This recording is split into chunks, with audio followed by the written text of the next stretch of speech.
When Prophet Moses Kuria speaks, Kenyans need to consider listening, because this is the same guy who predicted that Ruto and Raila will work together long before it was fashionable for them to do so. Just listening to this. Raila Odinga and William Ruto will work together after the election.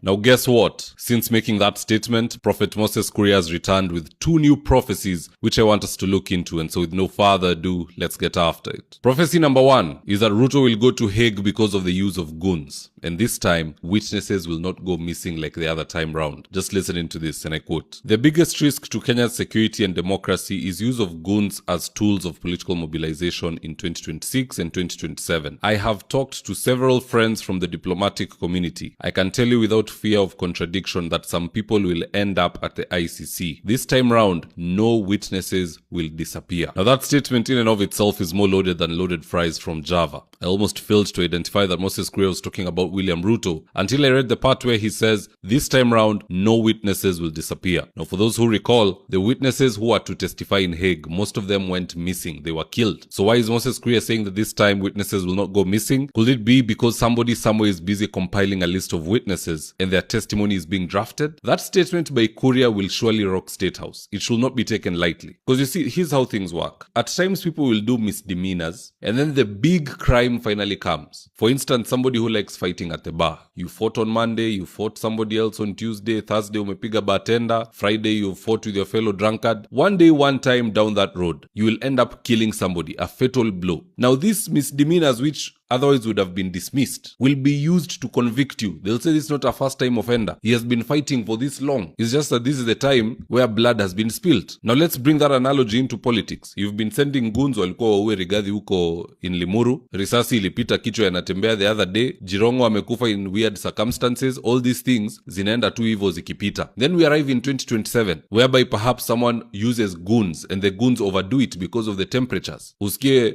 opposition candidate ama deputy wake ati wameuawa. Sasa watasanya hii yote imekuwa ikiendelea na witnesses watafutwe na nini ndo iletwe huku mbele. Moses Kuria can see very far. It is better to have a clean slate and then you mess up. We can say it's a one-off or it was accidental. But you don't want to have a string of small mistakes leading up to one big one. Watasema huu ni kurutu, ni vile tu hii wakati ingine alikuwa amejificha. Let us be very careful. Don't use goons. Tumia sera. Use words. Use policy. Don't use a human being to harm another human being for the sake of political mileage. Prophecy number 2 from Moses Kuria is that Ruto will not go to the ballot with Professor Kindiki. Just listening to this. Yeah, I don't know if it's going to be messy, yeah, but there will be casualties.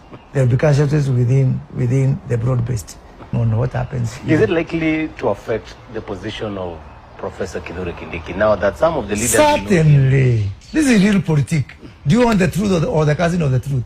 The truth. Certainly.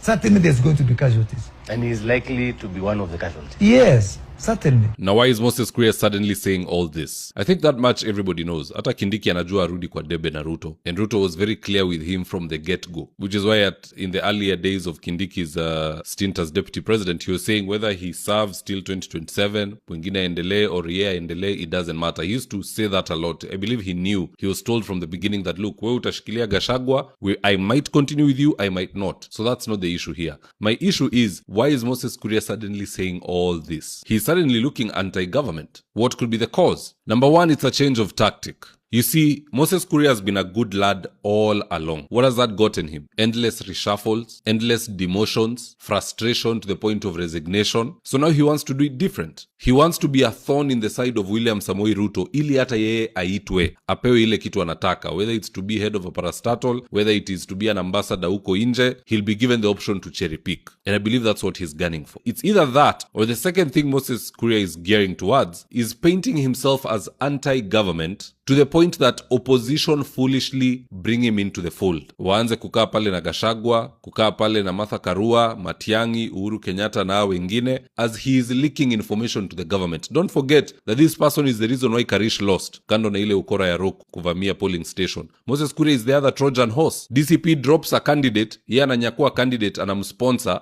huyo candidate anapata 2000 and something, which is just enough to ensure that Karish loses that vote. Sasa anataka kujifanya anti-government, aletwe karibu, aendelee kuharibu. This guy is a long-term liability. Much as his words are true, amepewa prophetic anointing hata kama ajui. Vitu mingi huyu jamaa husema hata akiwa amelewa inakuja inafanyika. But other than that, his shifty nature makes me not trust him in the opposition. But at the end of the day, guys, that's just my opinion. Do let me know your own comments in the comment section below. Do you think Moses Kuria is to be trusted by Kenya Kwanza or even opposition? Or should he just be left in the middle aendelee kufanya hii kazi ya